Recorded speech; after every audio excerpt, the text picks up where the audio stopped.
পরিস্থিতিটা যদি এইরকমভাবে সাজায়, সেটা হচ্ছে যে বাংলায় কাদের ভিত সবচেয়ে বেশি শক্ত বা কাদের ভিত চূড়ান্ত গভীর বা শিকড় অনেক তলা পর্যন্ত পৌঁছেছে, এটা প্রমাণ হওয়ার সময় এবার হয়ে এসেছে। ভুল বলবো? যদি ভেবে দেখেন, সামনে রয়েছে পুরসভা ভোট এবং তারপরে পরেই রয়েছে পঞ্চায়েত ভোট।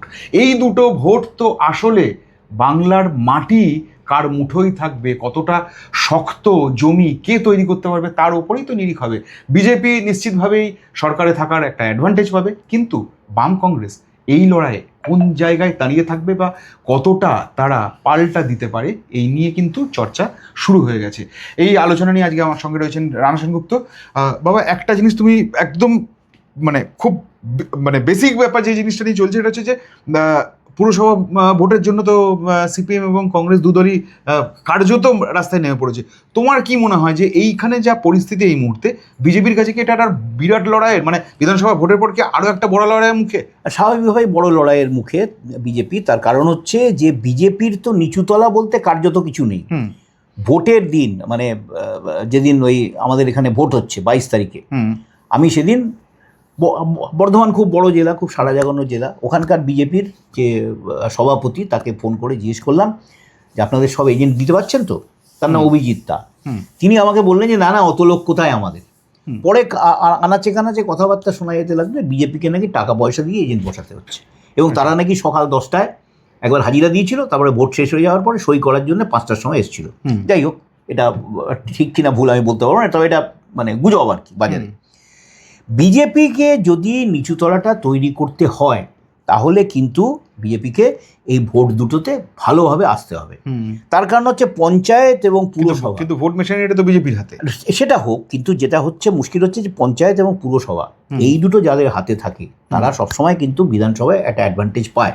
আমরা এটা দেখে এসেছি অতীতেও। এইবার বিজেপির এই যে ভোট মেশিনারি কাজে লাগিয়ে, রাজ্যের ভোট মেশিনারি, পুলিশ, ভোট কর্মী, এদের সব কাজে লাগিয়ে বিজেপি যদি মনে করে যে আমরা তৃণমূলের ঢঙে সবকটা বিজেপি দখল করে নেবো, তাহলে এখানে কিন্তু একটা সমস্যা আছে। এখানে কিন্তু বাম এবং কংগ্রেস তারা কিন্তু ছাড়বে না, মাটি কিন্তু তারা ছাড়বে না, বিশেষ করে বামেরা। তুই একটা আগে বলছিলি শেকড়, বামেদের শেকড়ই এই রাজ্যে সব থেকে গভীরে।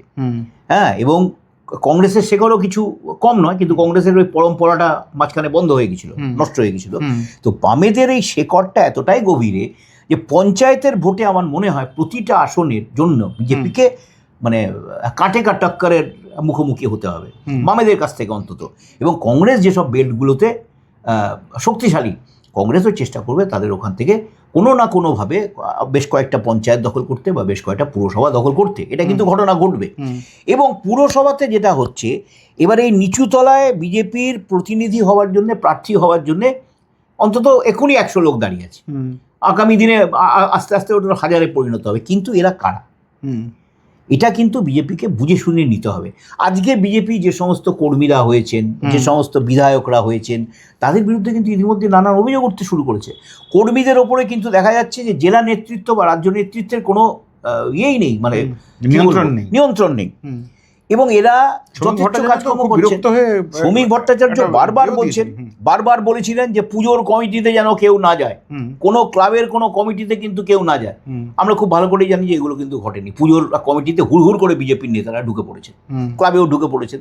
আচ্ছা, আর এর ফলে যেটা হচ্ছে, এই যে যারা নিচুতলার যে সমস্ত প্রতিনিধিরা আসবেন ভোটে জিতে, তারা কীরকম হবেন? তারা কি তৃণমূলের কাউন্সিলরদের মতোই কাটমানি খেতে থাকবেন? তার কারণ হচ্ছে তাদের তো ব্যাকগ্রাউন্ড কি সেটা তো আমরা জানি না। ব্যাকগ্রাউন্ডটা তার বিজেপি নয়, ব্যাকগ্রাউন্ডটা তৃণমূল হতে পারে। তো সেই তৃণমূলের লোকজনেরা কি জাস্ট জামাটা পাল্টে তাদের কাজ কি একই রকম করতে থাকবে? সে তো বাম আমলেও তাই ছিল। বাম বদল হওয়ার সঙ্গে সঙ্গে তো সেই লোকগুলো যে জামাটা ছেড়ে তারা তৃণমূল হয়ে গেছিল। এটাও তাই। তো তখন একটা কথা শোনা যেত যে রেড তৃণমূল, গ্রিন তৃণমূল, এরকম একটা মারামারি হতো দু দলের মধ্যে। তো এই যে লোকেরা, এই যে তথাকথিত হুলিগানস, তথাকথিত ক্ষমতালোভী, তথাকথিত দুর্নীতিবাজ লোকেরা, এরা যদি বিজেপিকে ধরে ফেলে, তাহলে আজকে কিন্তু পশ্চিমবঙ্গ দখল করাটা বিজেপির জন্য 5 বছরই হবে। এই জায়গাটাকে কিন্তু বিজেপিকে অ্যারেস্ট করতে হবে। এমন লোকেদের নিতে হবে, তারা হয়তো রাজনীতির লোক নয়, কিন্তু তাদের যেন একটা গ্রহণযোগ্যতা থাকে। ধর আমি বলছি যে কোনো একটা গ্রামে একজন অবসরপ্রাপ্ত শিক্ষক যিনি সৎ মানুষ হিসেবে পরিচিত, সেরকম লোকেদের কিন্তু বিজেপিকে বাঁচতে হবে। এবং তা এমন যেন না হয় যে শিক্ষক ভোটে দাঁড়ালেন, এদিকে বিজেপির একটা তৃতীয় শ্রেণীর নেতা এসে তার হয়ে উল্টোপাল্টা বলতে শুরু করলো মিডিয়ার সামনে, তাহলে কিন্তু মুশকিল হয়ে যাবে। এইটা বিজেপিকে ঠিকঠাক করতে হবে। যে কারণের জন্য যেটা শোনা যাচ্ছে যে বিজেপির নাকি মানে দিল্লির নেতৃত্ব এখানে আসছেন এবং তারা দফায় দফায় ক্লাস নেবেন সব কর্মীদের ইত্যাদি। কিন্তু যেটা ঘটনা হচ্ছে যে প্রতিদিনে বেরিয়েছে খবরটা, ক্লাস নিলে ক্লাস নিয়ে কি ব্যাপারটা ঠিক করা যাবে? তবে বিজেপি কিন্তু খুব চেষ্টা করছে। এই তোলাবাজির বিরুদ্ধে যাদের বিরুদ্ধে অভিযোগ উঠছে তাদেরকেই সাসপেন্ড করে দেওয়া হচ্ছে এবং অসংখ্য লোককে এই যে বাবা এই যে ব্যাপারটা তুমি বলছো যে খুব চেষ্টা করছে, এখান থেকেই তো প্রমাণ হয়ে যায় যে দলকে ক্ষমতায় আসার পর, সরকারে আসার পর যে দলকে চেষ্টা করতে হয় কর্মীদের নিয়ন্ত্রণে রাখার জন্য, যে তোলাবাজি হবে না, দুর্নীতি হবে না, নিয়ন্ত্রণে, তারা সেক্ষেত্রেই তো বোঝা যায় যে সংগঠন বলে কিছু নেই। না, সংগঠন থাকলেই বা কি, এই নিয়ন্ত্রণটা করতে পারেনি বলেই তো আজকে তৃণমূলের মমতাকে চোট শুনতে হচ্ছে। এটা যদি মমতা নিয়ন্ত্রণ করতে পারতেন তাহলে তো আজকে তাকে এটা বলতে হতো না। এইটা কিন্তু নিয়ন্ত্রণ করা খুবই জরুরি। সিপিএম এর ক্ষেত্রে তো এটা শোনা যায়নি, যেহেতু একটা সংগঠন রয়েছে। সিপিএম এর ক্ষেত্রে এটা শোনা যায়নি, তার কারণ হচ্ছে সিপিএম এর ব্যাপারটা কিন্তু এরকম ছিল না। সিপিএম এরকম ওপেনলি দুর্নীতিগ্রস্ত ছিল না। সিপিএম এর বিরুদ্ধে মানুষের রাগ ছিল ব্যক্তিগত সম্পর্কের মধ্যে নাক গলানো সব বিষয়ে, মানে রান্নাঘরে আজকে কি রান্না হবে সেটা সিপিএম ঠিক করে দিচ্ছে, ক্যাডার ঠিক করে দেবে, ক্যাডার রাজনীতি। এইটার ব্যাপারে মানুষের কিন্তু খুব যে বড় দুর্নীতি করেছিল, খুব যে বিরাট একেবারে চুরি করেছিল তা কিন্তু নয়। তো এই জায়গাটা থেকে বাংলার মানুষ যখন এই স্বাধীনতায় হস্তক্ষেপটা মানতে পারেন না, তারা যখন কাটমানি খাওয়াটা মানতে পারলেন না, সুতরাং সেইটাই যদি আবার হতে থাকে তাহলে তো তারা এটাও মানতে পারবেন না। তুমি যে কংগ্রেসের ক্ষেত্রে বলছো যে কংগ্রেসের আবার নতুন করে একটা পুনরুত্থানের সম্ভাবনা দেখা যাচ্ছে, এটা মানে কি কারণে তোমার মনে হচ্ছে যে এটা আবার নতুন করে ফিরছে? এখন ব্যাপার হচ্ছে যে কোনো জায়গা কিন্তু খালি থাকে না, মানে ভ্যাকুয়াম থাকে না। এই রাজনীতিরও তাই। আজকে যদি তৃণমূল সেই বিরোধিতার জায়গাটা না নিতে পারে, যদি দেখা যায় যে তৃণমূল সেই জায়গায় নেই, তাহলে অটোমেটিক্যালি ব্যাপারটা তো কংগ্রেসের দিকে যাবে। কেননা তৃণমূলের লোকজনেরা এমনিও তো হু হু করে পুরো বলি জোয়ারের মতো যাচ্ছে। হ্যাঁ, যারা তৃণমূলের লোকজনেরা তাদের বিজেপি যদি না নেয়, বিজেপি বলছে আমরা নেবো না, এই লোক দুর্নীতিগ্রস্ত, তাদের তো কোথাও একটা রাজনীতি করতে হবে। রাজনীতি করা লোকেরা কিন্তু চুপ করে বাড়িতে বসে থাকতে পারবে না, তাদের কোনো না কোনো দলে যেতে হবে এবং তারা সেই জন্য কংগ্রেসের কাছে যাবে। সিপিএম তাদের নেবে না, সিপিএমে তো দলের সদস্যপদ পেতে নানা রকমের পরীক্ষা নিরীক্ষার মধ্যে দিয়ে যেতে হয়। তো অটোমেটিক্যালি কংগ্রেসের কর্মী বাড়বে, কংগ্রেসের প্রার্থী বাড়বে, যোগ্যতর প্রার্থী হবে। এই ধরনের লোকগুলোকে নিয়ে কংগ্রেস আগামী দিনে মানে বকলমে তৃণমূলের জামাটা পাল্টে কংগ্রেসের জামা পরে এরা কিন্তু বিজেপির বিরুদ্ধে একটা বড় ফাইট দিতে যাবেই। এটা কিন্তু ঘটনা, কেউ কিন্তু ছাড়বে না। বিশেষ করে বিজেপির আজকে যেটা কেন্দ্রের যেখানটা একটুখানি টালমাটাল ব্যাপার দেখা যাচ্ছে, বিজেপিকে এতদিন পরে যেন মনে হচ্ছে ঠিক সেই অপ্রতিরোধ্য মানে ডিফেন্স লাইন আর বিজেপি নেই। সেই অবস্থার মধ্যে কিন্তু যদি বক্সের মধ্যে হ্যান্ডবল করে ফেলেছে, হ্যাঁ এরকম টাইপের ব্যাপার, পেনাল্টি হবে রেফারি ইয়ে দেখতে গেছে, ভিএআর দেখতে গেছে, এরকম অবস্থার মধ্যে যদি ব্যাপারটা গিয়ে দাঁড়িয়েছে, তার ফলে এই পশ্চিমবঙ্গে কিন্তু বিজেপির সামনে অনেকগুলো পরীক্ষা। এক পরীক্ষা কাজ করা, সরকারের থেকে কাজ করা, না হলে তো লোকে বলবো ও বাবা তোমাদের এখানে কী হলো, তোমরা তো আমাদের বাড়ির লক্ষ্মীর ভাণ্ডারটা বন্ধ করে দিলে, তারপরে কি হলো না, তোমরা তো রাস্তাঘাটে কিছুই করতে পারে না, তৃণমূল যা করতো তোমরাই তাই করতো, ওদের সময় তাও দুদিনে পরিষ্কার হতো, তোমাদের এখানে 2 সপ্তাহে পরিষ্কার হচ্ছে। এর কিন্তু তোমাকে কোথাও একটা জিনিস মনে হচ্ছে না, মানে ব্যাপারটা খুব মানে ইন্টারেস্টিং বলে আমার তোমাকে জিজ্ঞেস করতে ইচ্ছে করছে, সেটা হচ্ছে কোথাও তোমার মনে হচ্ছে মানে বিজেপি যেদিকেই যাবে সেই দিকেই বিজেপির জন্য বিপদ। মানে ধরো আজকে বিজেপি ঘোষণা কি করলো যে সবাইকে লক্ষ্মীর ভাণ্ডার বন্ধ হয়ে যাচ্ছে, তার বদলে আমরা 3,000 টাকা করে অন্নপূর্ণা ভাণ্ডার দেবো, এবং ঘোষণা করা হলো যারা লক্ষ্মীর ভাণ্ডার পেতেন তারা সবাই অন্নপূর্ণা ভাণ্ডার পাবেন। একটা যাচাই হলো, ঠিক আছে, এটা ডেফিনেটলি জাস্টিফাইড যে কে পাচ্ছে না পাচ্ছে, ওই জন্য পুরুষ লক্ষ্মী নাহলে তো পাওয়াও যেত না, যে যারা দীর্ঘদিন ধরে লক্ষ্মীর ভাণ্ডার পেয়ে আসছে। হ্যাঁ, কিন্তু এখানে একটা তো প্রশ্ন রয়েছে যে এই যে ধরো 2.5 কোটি মহিলা লক্ষ্মীর ভাণ্ডার পেতেন, অল অফ আ সাডেন দেখা গেল 1.5 কোটি বাদ চলে গেল। এবার চাপে পড়ে আবার সেটা রিভিউ করে এখন দেখা যাচ্ছে যে সেই সংখ্যাটা বেড়ে গিয়ে দাঁড়িয়েছে প্রায় তোমার 1,27,00,000 মতন। তুমি বুঝতে পারছো, মানে আর যদি 1 কোটি যায় তাহলে তো তৃণমূল জাতীয় তাই হতো। মানে কোথাও কি মনে হচ্ছে মানে বিজেপি মানে প্রথমে বলে দিচ্ছে, তারপরে বিজেপি নিজেই নিজের কথা গিলে নিচ্ছে, নিয়ে এখন উল্টো পথে হাঁটতে শুরু করছে। না, এটা রাস্তা তো নেই কিছু, কেননা তৃণমূলের আমলে যে সমস্ত ঢালাও অনুদান, পুজোর অনুদান, খেলায় অনুদান, মেলায় অনুদান, যে ব্যাপারটা করে যাওয়া হয়েছে, এইভাবে যদি চলতে থাকে রাজ্য সরকারের মাইনে দেওয়া অসম্ভব হয়ে পড়বে কিন্তু, মানে কর্মচারীদের আর কি। তো এই পরিস্থিতিটা কিন্তু মেনটেন করতেই হবে। তার কারণ হচ্ছে আমি ব্যক্তিগতভাবে মনে করি অন্নপূর্ণা ভাণ্ডার তাদেরই পাওয়া উচিত যাদের সত্যি সত্যি রোজগার নেই, বা যারা ওই 10,000 টাকার বেশি রোজগার করতে পারে না মাসে, তাদের জন্যই লক্ষ্মীর ভাণ্ডার বা অন্নপূর্ণা ভাণ্ডার বা ইত্যাদি ইত্যাদি এই ধরনের ডোল রাজনীতিটা, মানে এই সমস্ত ডোলগুলো যাওয়া দরকার আর কি, যাদের সত্যি দরকার।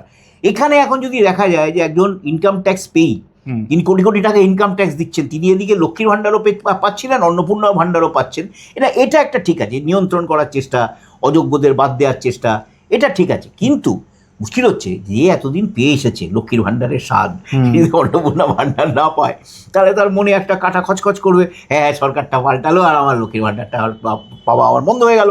অন্নপূর্ণা ভাণ্ডার সেইভাবেই সব কটা প্রকল্প যেগুলো আছে, ওই যুবশ্রী, কন্যাশ্রী, ইত্যাদি শ্রী, অমুকশ্রী, এই সব কটাদের ক্ষেত্রে কিন্তু একই ব্যাপার, সবই হতশ্রী হয়ে পড়লে মুশকিল। এবং সব থেকে বড় কথা হচ্ছে এইটা কিন্তু একটা গ্রামের মহিলা, ধর সে যদি বাদ চলে যায়, তার 10,011 টাকা ইনকাম, এই কারণের জন্য সে যদি বাদ চলে যায়, তাহলে সে তো হাহাকার করবে, তার পরের ভোট সে অবশ্যই বিজেপিকে দেবে না। হ্যাঁ, এইটা যা মমতা যা করে গেছেন, এবং মমতাকে দেখে গোটা ভারতবর্ষের সমস্ত রাজ্যই প্রায় এই রকমের বিভিন্ন শ্রী, বিভিন্ন নামে বাহেনজিকো দেখো কি, বেটি পড়াও বেটি বাঁচাও, এইসব করতে করতে গিয়ে যে সমস্ত করে গেছেন, তার ফলে কিন্তু এটা থেকে বিজেপিকে সরেও আসতে পারা গেল না। বিজেপি কিন্তু শুনতে পারলো না, বলতে পারলো না যে হ্যাঁ লক্ষ্মীর ভাণ্ডারটা ভিক্ষে ছিল, আমরা বন্ধ করে দিলাম, সবাইকে আমরা সম্মানের সঙ্গে কিছু দেবো, এটাও তো বলতে পারলো না। ওই ফর্মুলা মেনেই কিন্তু চলতে হচ্ছে, মানে কার্যত মমতার পায়ের ছাপে ছাপেই কিন্তু বিজেপিকে, শুভেন্দু অধিকারীকে পা রেখে রেখে চলতে হচ্ছে। এটা একটা ঘটনা। এটা কি বাবা তোমার কথা মনে হচ্ছে, মানে বামেদের এই যে ধরো কর্পোরেশন বা মিউনিসিপ্যালিটি ইলেকশনকে সামনে রেখে যে বামেরা যে নতুন করে যে ভাবনা চিন্তা শুরু করতে চাইছে আর কি, ডোর টু ডোর ক্যাম্পেইন, এটাও তো ঘটনা। এসআইআর এর জন্য যে সংখ্যক মানুষ, যে 27 লক্ষ মানুষের নাম এখনো পর্যন্ত বাতিলের খাতায় রয়েছে, তারাও তো এই ভোটটা দিতে পারবেন না, মানে যদি না অবিলম্বে তাদের এখান থেকে বার করা যায়। এখানে একটা কথা বলার কথা কিন্তু, যে এই 27 লক্ষ ভোটের লোক ভোট দিতে পারছে না, এটা কিন্তু এই এতদিন আর মনে ছিল না। বিধানসভা ভোটের পরে কোনো দলেরই কিন্তু মনে ছিল না, একমাত্র বামের এটা নিয়ে চর্চা করেছে, বাম ছাড়া কোনো দলেরই মনে ছিল না। এবং এই 27 লক্ষ লোকেদের সম্পর্কে ভাবনা চিন্তা মিডিয়াও কিন্তু করেনি ইতিমধ্যে। এইবারে তাদের নিয়ে ভাবনা চিন্তা কেন করা হচ্ছে না? ভোটের ধোঁয়া উঠতে শুরু করে, ভোটের ধুলো উঠছে, ভোট একটা গরম অবস্থা আসছে, সেই জন্যে 27 লক্ষ লোকের কথা ভাবা হচ্ছে।